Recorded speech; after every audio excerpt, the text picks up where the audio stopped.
In the quiet of a hotel lobby, Oliver Reed sat alone, his attention momentarily adrift from his usual calculated focus. The last thing he expected was to be approached by three identical little girls, blonde, wide-eyed, and holding a silver heart necklace he hadn't seen in 6 years. One look at it and everything he had buried came rushing back. He'd given that necklace to the only woman he ever loved, the one who disappeared without a trace. Now standing before him were three impossible reminders that she may not have left alone. Oliver Reed didn't believe in fate. His life had been built on structure, precision, and strategy. He planned everything from his meals to his mergers weeks in advance. So when his schedule unexpectedly shifted that morning, when his flight to New York was delayed, and he was rebooked into a suite at his own hotel in downtown Seattle, he took it as nothing more than a logistical inconvenience. He didn't know yet that this minor disruption would be the beginning of everything he thought he had lost finding its way back to him. The lobby was quiet for a weekday morning, filled mostly with a few early check-ins and hotel staff preparing for a corporate event. Oliver sat alone in one of the private lounge areas, coffee in hand, phone on the table but untouched. He stared out the window, thinking about nothing in particular, which for him was rare. Something in the silence settled around him differently today, not heavy, not light, just unfamiliar. He didn't see them approach until they were standing right in front of him, three little girls, blonde, round 6 years old, standing side by side like a small army with clasped hands and matching expressions of both nervousness and curiosity. Their hair was tied in identical braids, and their eyes soft brown, wide, and deeply familiar, fixed on him with a quiet kind of intensity. "Excuse me," the one in the center said, her voice careful but confident. "Have you seen a necklace like this?" She held up a small silver heart hanging from a delicate chain. The kind of item any child might have, but this one stopped Oliver cold. He knew it better than anything he owned. It was the necklace he had given to Sophia Hart on her birthday 6.5 years ago. He had spent weeks choosing it, engraving it with a single letter S on the back. It had been simple, understated, and full of meaning. She had worn it every day until the day she vanished. He stared at the necklace, then at the little girl holding it, and felt a strange, slow unraveling begin in his chest. "Where did you get that?" he asked, his voice lower than he intended. "It's our mom's," the second girl replied quickly. "She says it was from someone special, but we never met him." Oliver's pulse started to race, but he kept his expression steady. "What's your mom's name?" All three girls looked at one another before answering. The third one, who hadn't spoken yet, said the name so softly it almost disappeared in the air between them, Sophia. And that was when everything around him fell away with background noise, the quiet hum of hotel music. The barista calling out hors d'oeuvre of it dissolved under the weight of that one name.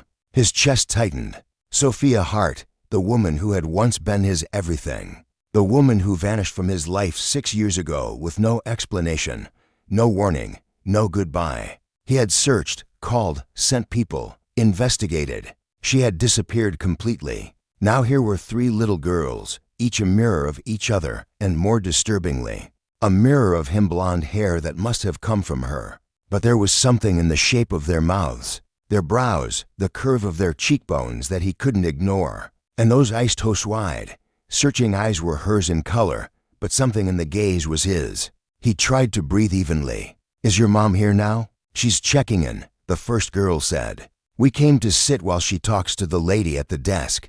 He stood slowly, his heart thudding loud in his chest. He didn't know what he was about to face. He didn't know if he was ready. But he knew one thing. He had to see her. Because if this was real, if these girls were who he already feared they were, then everything he thought was behind him had just walked back into his life. Oliver didn't move right away. His legs were tense, his hands curled slightly at his sides, as if his entire body was trying to hold still while his heart bolted ahead of him. The girls had returned to their seats now, giggling quietly and looking at the necklace like it held a secret they didn't fully understand. He watched them with a strange mix of wonder and dread, unsure which emotion would win out. He felt like he was standing on a cliff edge with no idea how far the fall would be, or what was waiting at the bottom. Then, out of the corner of his eye, he saw her. Sophia. She appeared near the front desk with a suitcase behind her and a worn messenger bag slung over her shoulder. Her hair was longer now, tied in a loose braid, darker than he remembered, but still unmistakably hers. Her posture was cautious but calm. She leaned forward slightly as she spoke to the receptionist, her expression warm and tired all at once. When she turned around and caught sight of the girls across the lobby, she smiled. And then she saw him. For a second, her entire body froze. The color drained from her face, and her hand instinctively clutched the strap of her bag tighter. Her eyes met his, wide and full of something between shock and guilt. She didn't move toward him. She didn't look away either. It was as if time had locked them both in place. Oliver took a slow breath and crossed the lobby toward her. Every step felt heavier than the last, as if the air had thickened around him. He didn't know what he was going to say. He just knew he had to say something. "Sophia," he said, and even hearing himself speak her name again felt unreal. "You're here." Her voice was almost a whisper. "Oliver, I thought you were." He stopped himself. The truth was, he didn't know what he thought. Lost, gone forever. He had mourned her like someone who had died. But now she was standing in front of him, alive, real, unchanged in ways that mattered and completely different in ways that hurt. She looked at the girls briefly, then back at him. Her throat moved as she swallowed hard.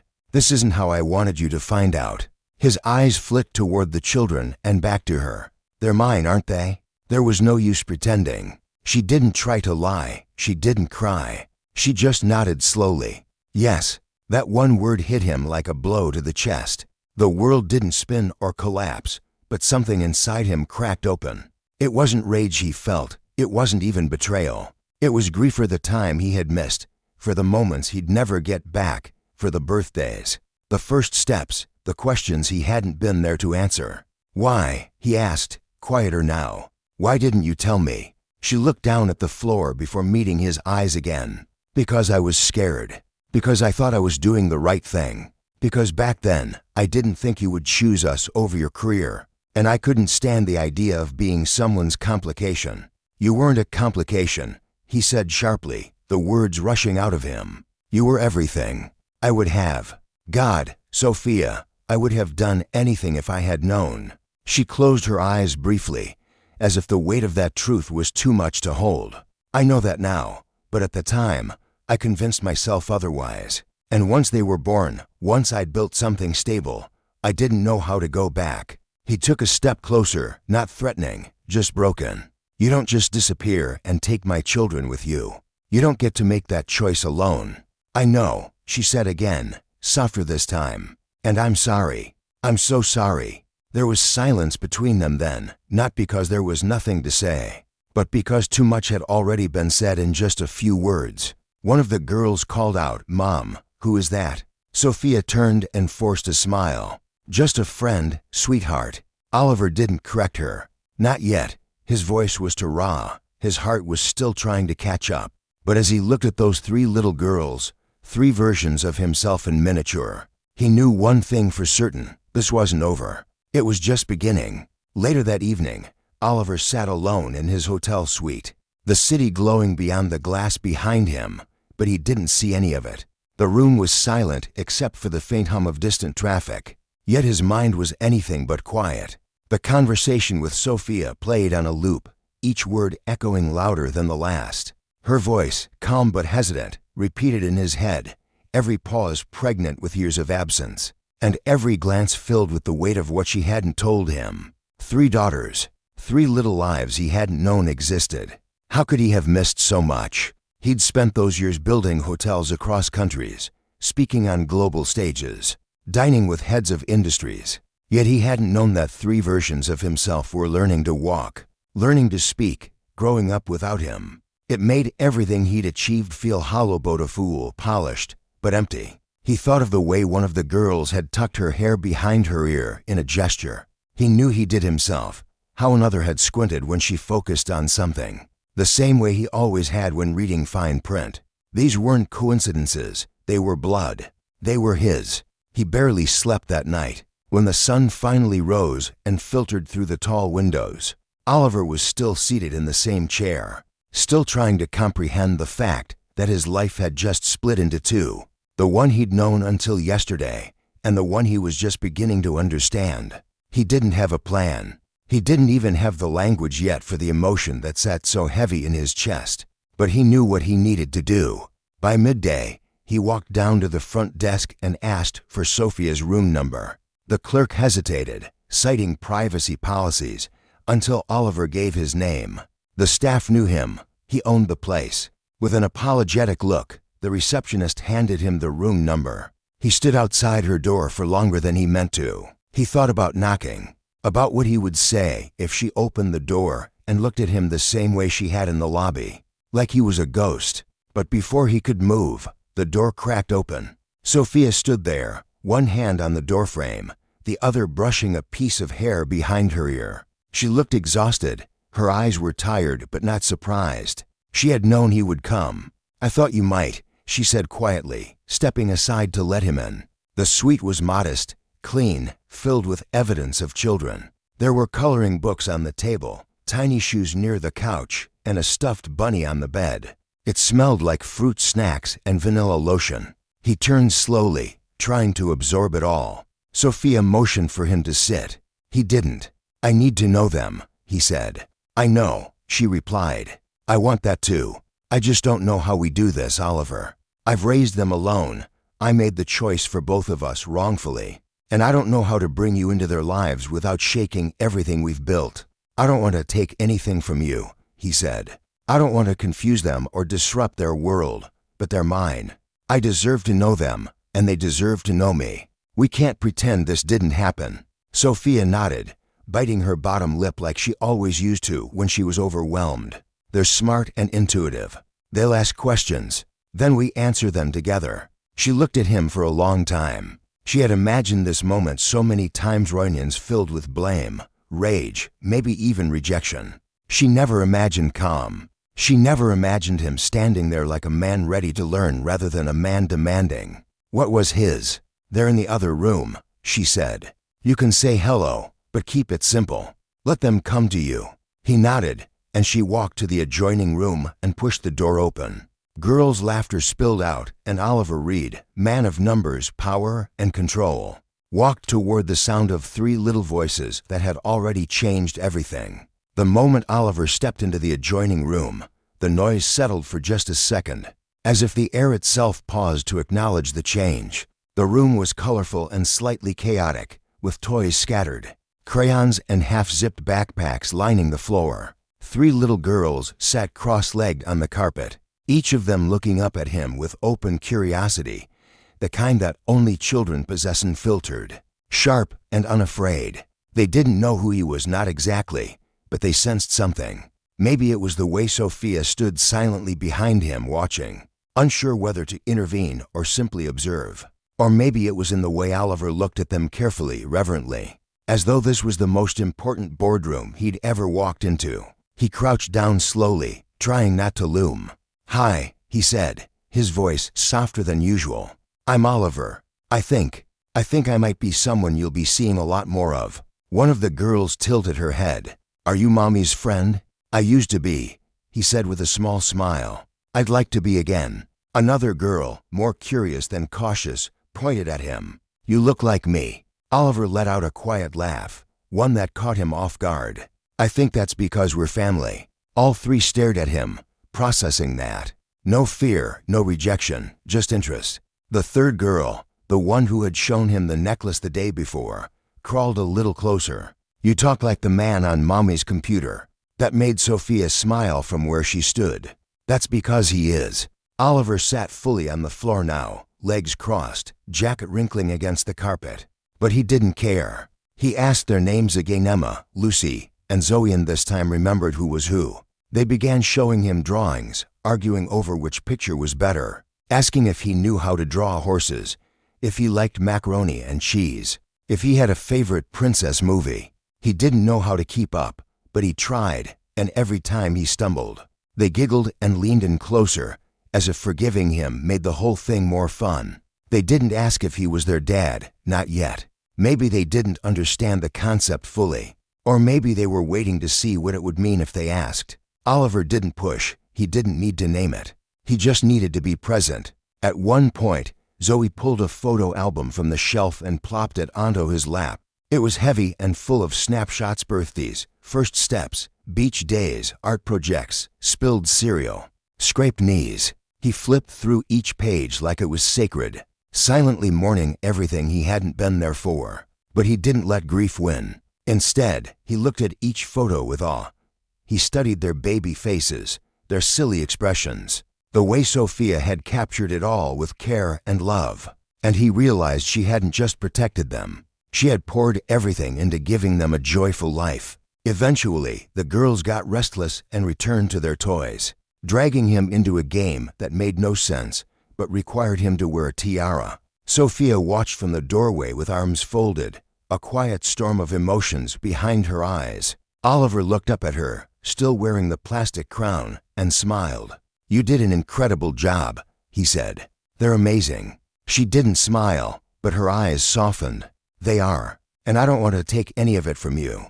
"I know," she said, "but I don't know what comes next." Oliver nodded. Neither did he, but he knew what came now. He stood, walked over to her, and spoke quietly so the girls couldn't hear. "Let me be part of it, not because I'm owed anything, but because I want to earn it. For them. For you. However long it takes." For the first time since he'd found her again, Sophia didn't look away. She nodded, and that was the beginning of everything new. In the days that followed, Oliver made no grand promises, offered no ultimatums, and didn't try to insert himself where he wasn't welcome. Instead, he showed up quietly. Every morning, he brought coffee for Sophia and a small treat for the girls, nothing extravagant, just something thoughtful. Sometimes it was a new set of colored pencils, sometimes stickers. Once a book about dinosaurs that Zoe had mentioned in passing. He didn't stay long at first. He knew Sophia needed time to adjust, to understand that this version of him wasn't here to reclaim the past or disrupt what she had built. He was simply trying to belong in the present. The girls welcomed him without hesitation. Within a week, they began waiting for him by the window. When they saw him approaching, they'd race to the door, their voices echoing through the hallway. "Oliver is here," Emma would call out, while Lucy demanded he sit beside her for breakfast, and Zoe insisted he learn the latest dance she had made up in the living room. He found himself folding laundry with Sophia while the girls played. He took them to the park, holding all three of their tiny hands in his much larger ones as they crossed the street. He read to them, learned their bedtime routines, helped clean up toys, and asked questions about things he didn't understand, things Sophia had once had to handle entirely on her own. At first, Sophia watched everything from a distance. She was polite, even warm, but hesitant. She still hadn't forgotten the night she found out she was pregnant, or the fear that followed. She hadn't forgotten what it felt like to imagine telling him, and seeing her entire future vanish in his expression. But this version of Oliver was different.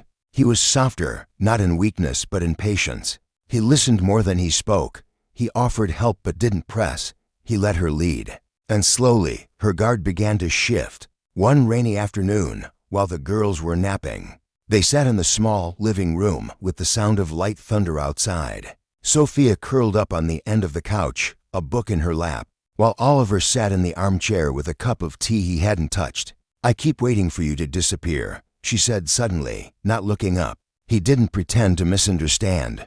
"I'm not going to." She closed the book but didn't look at him yet. "It's not that I don't believe you. It's that I don't know how to stop expecting it."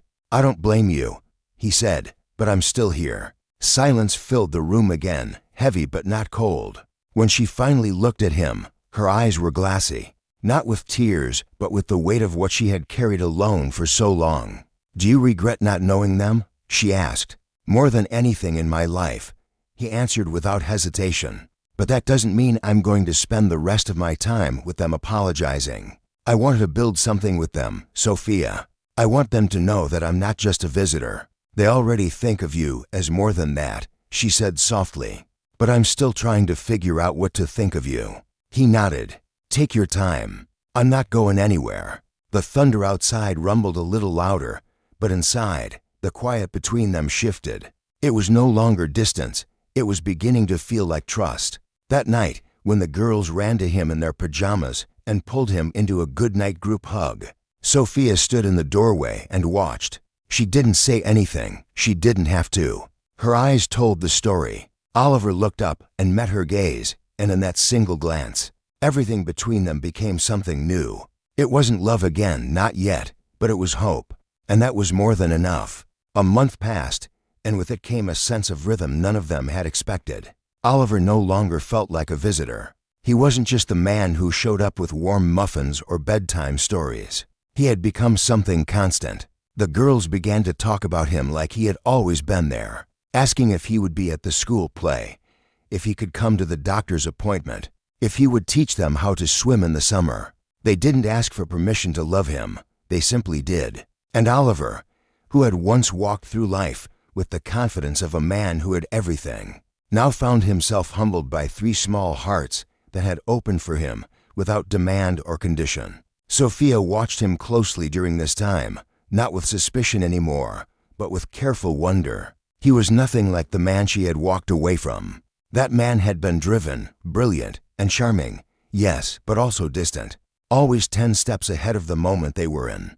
This Oliver knelt to tie shoelaces, stood in line for preschool pickup, and got glitter stuck to his cuffs from helping with craft projects. He carried Lucy to bed when she fell asleep in the car and kept extra juice boxes in his briefcase, just in case someone got thirsty. He was becoming a father, not just by title but by presence, and it terrified her how much she wanted to let him back in, not just for them but for herself. One evening, after a long day of errands and birthday party planning, Sophia found herself alone with him in the kitchen while the girls colored at the table behind them. She was stirring pasta, and he stood beside her, drying dishes without needing to be asked. The simplicity of it, this domestic stillness, felt more intimate than anything that had ever passed between them before. "You know," she said after a while, "I used to imagine what this would be like if you had known. If we had raised them together from the start." Oliver didn't look up. He dried a glass and set it gently on the counter.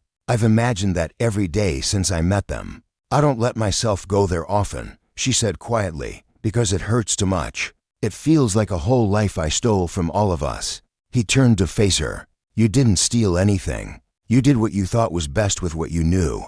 I hated it, yes. I resented it.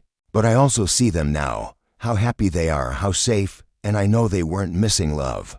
They had yours. I just wish they'd had mine too." She stared at him, eyes filling slowly but not spilling. "You're saying all the right things, Oliver. It's hard not to let myself believe it. I'm not here to say the right things," he said. "I'm here to stay. And if staying means proving myself every single day, I will not to erase the past, but to build something better from it." There was a silence between them, thick with emotion, and then Zoe called out from behind, holding up a drawing, "Mom, I drew Daddy." Both of them turned at once. Sophia blinked, startled, while Oliver froze. None of the girls had called him that before, not directly. Zoe didn't seem to realize the weight of what she'd said. She was smiling proudly, showing off a scribbled picture of him with a crown and stick figure arms holding hands with 3 smaller girls. He swallowed hard. Sophia looked at him, then at Zoe, then back again, and she smiled a small, hesitant, but real smile. It wasn't permission, not yet. It wasn't a surrender, but it was an acknowledgement that something had shifted again, that the space between fear and forgiveness was finally narrowing. That night, as he said goodnight to the girls and Sophia stood in the doorway watching him pull the blanket over Emma's shoulders, she whispered softly so only he could hear, "You're doing it, Oliver. You're becoming their father." He didn't respond with words. He just nodded, deeply moved, and looked at her like she had just handed him the world because, in a way, she had. Spring came with longer days and gentler mornings, and everything in their lives began to bloom with it. Oliver had started carving time out of his tightly structured corporate calendar to be with the girls more often, not because he had to, but because it finally felt like the only time that mattered. He wasn't just appearing at big moments anymore.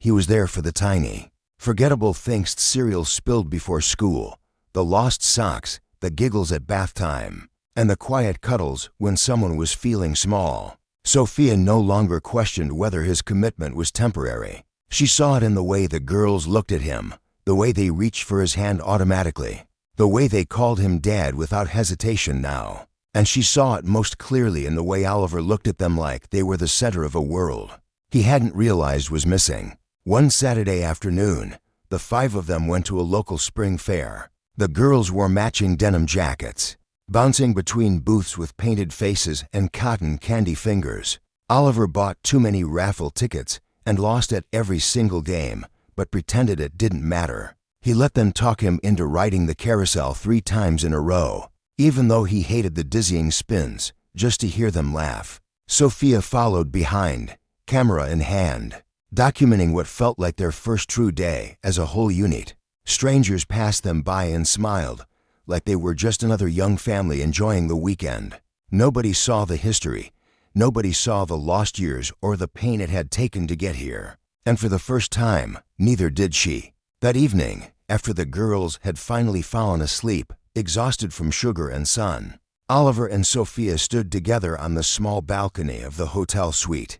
The sky had turned a soft shade of navy, and the city lights blinked like distant stars. Sophia leaned against the railing, her hair pulled back in a loose braid, the night breeze brushing across her face. Oliver stood beside her, arms crossed over his chest, his presence no longer careful or calculated, but quietly rooted. "They had the best day," she said softly. "So did I," he replied. "I can't remember the last time I felt like this." "Like what?" "Like I wasn't running from something." She turned to look at him. "Were you running from me back then?"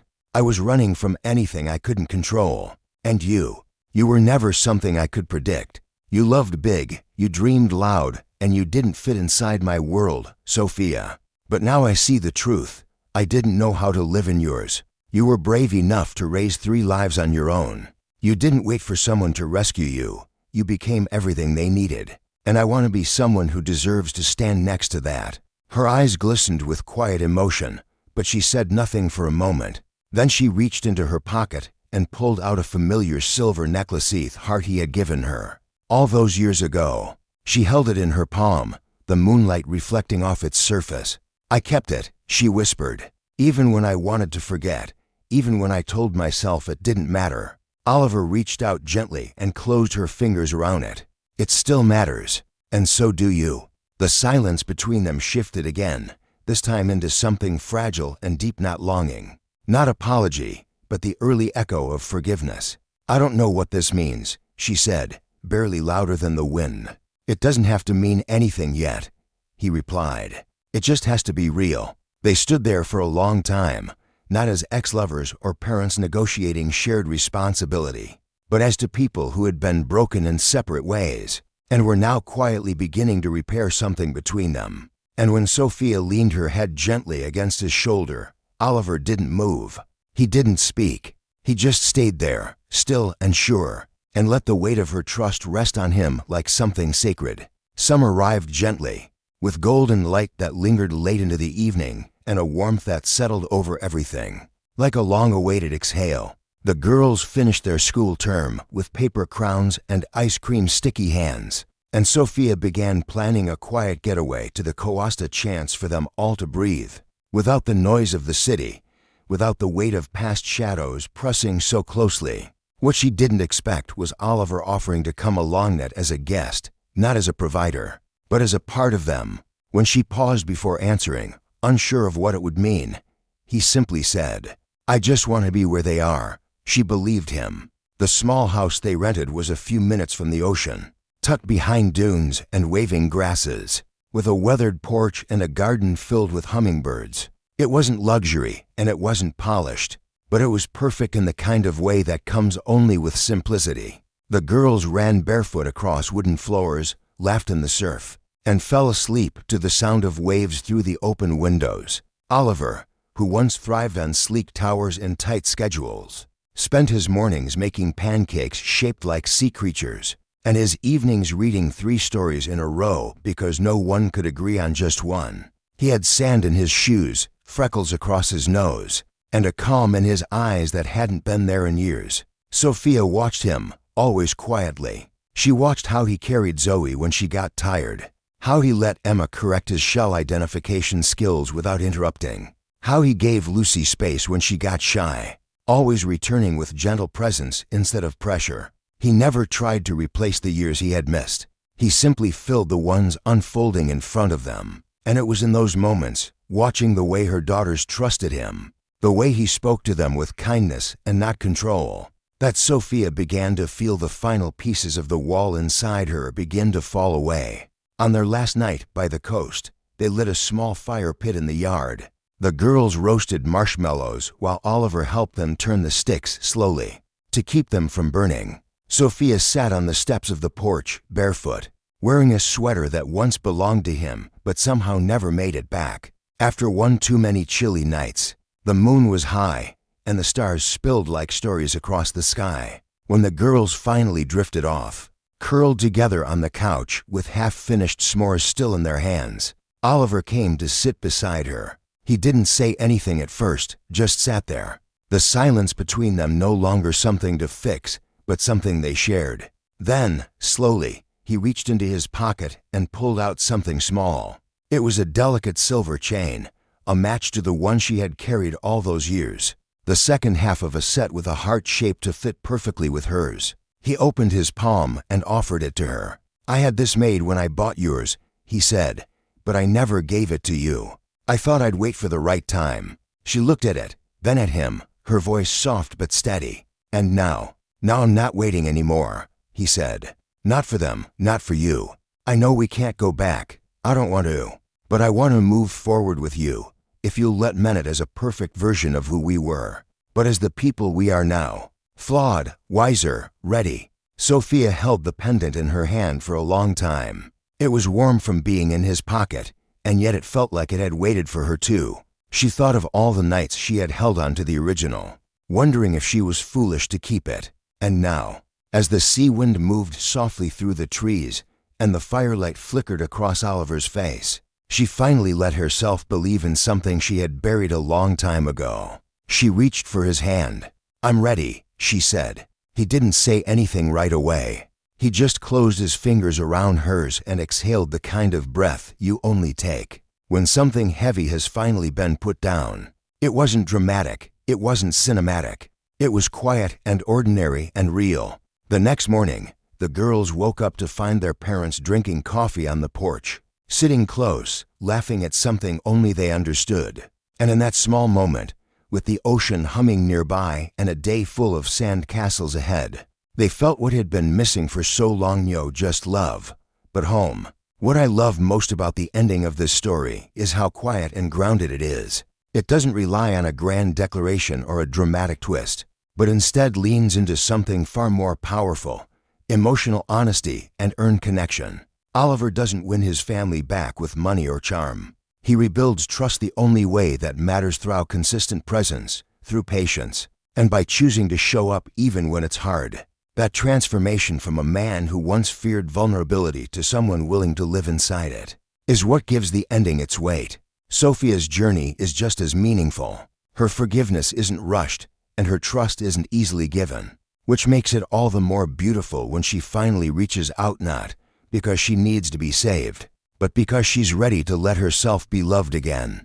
And the girls, in their innocence and openness, become the bridge that reconnects to people who thought too much had been lost. This isn't a fairy tale where everything is suddenly perfect. It's something better: a story about people who break, learn, and heal in real time. And by the final chapter, what they've built together doesn't feel like a second chance at an old life. It feels like the first chance at a new, real one.